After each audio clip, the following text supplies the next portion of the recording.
ଭାଙ୍ଗିଲା କାନପୁର ନଦୀବନ୍ଧର କପର ଡ୍ୟାମ୍।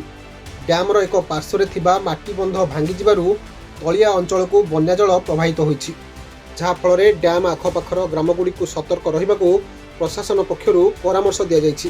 କେନ୍ଦୁଝର ଜିଲ୍ଲାର ନିର୍ମାଣାଧୀନ କାନପୁର ନଦୀବନ୍ଧ ପ୍ରକଳ୍ପରେ ଜଳସ୍ତର ବଢ଼ିବାରେ ଲାଗିଛି। ଡ୍ୟାମ୍ର ସ୍ପିଲୱେ ନିର୍ମାଣ କାମ ପାଇଁ ସ୍ପିଲୱେ ନିକଟରେ ଏକ ମାଟି ବନ୍ଧ ବା କପର ଡ୍ୟାମ୍ ତିଆରି କରାଯାଇଥିଲା। ତେବେ ଲଘୁଚାପ ଜନିତ ଲଗାଣ ବର୍ଷା ଯୋଗୁଁ ଡ୍ୟାମ୍ରେ ବର୍ଷା ଜଳ ପ୍ରବେଶ କରୁଥିବାରୁ ଏହି ମାଟି ବନ୍ଧର ଅବକ୍ଷୟ ଘଟି ଏହା ଭାଙ୍ଗି ଯାଇଛି। ଏହାକୁ ଦୃଷ୍ଟିରେ ରଖି ସତର୍କତାମୂଳକ ବ୍ୟବସ୍ଥା ସ୍ୱରୂପ ଡ୍ୟାମ୍ ତଳେ ଥିବା ଗ୍ରାମଗୁଡ଼ିକୁ ସତର୍କ ରହିବାକୁ ସୂଚନା ଦିଆଯାଇଛି।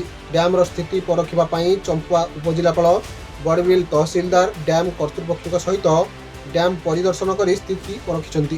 ଲୋକଙ୍କୁ ନଦୀ ନିକଟକୁ ନ ଯିବା, ନଦୀ ପାର ହେବା କିମ୍ବା ପାଣିରେ ପ୍ରବେଶ ନ କରିବା, ଛୋଟ ପିଲା ଓ ଗୃହପାଳିତ ପଶୁଙ୍କୁ ନଦୀଠାରୁ ଦୂରରେ ରଖିବା, ପ୍ରଶାସନ ପକ୍ଷରୁ କୌଣସି ସୂଚନା କିମ୍ବା ସ୍ଥାନାନ୍ତର ନିର୍ଦ୍ଦେଶ ଦିଆଗଲେ ତୁରନ୍ତ ପାଳନ କରିବା, ଗୁଜବ ପ୍ରଚାର ନ କରିବା, କେବଳ ସରକାରୀ ସୂଚନା ଉପରେ ବିଶ୍ୱାସ ରଖିବା ସହିତ ସହଯୋଗ ଓ ସତର୍କତା ଅବଲମ୍ବନ କରିବାକୁ ଲୋକଙ୍କୁ ପ୍ରଶାସନ ପକ୍ଷରୁ ସତର୍କ କରାଯାଇଛି।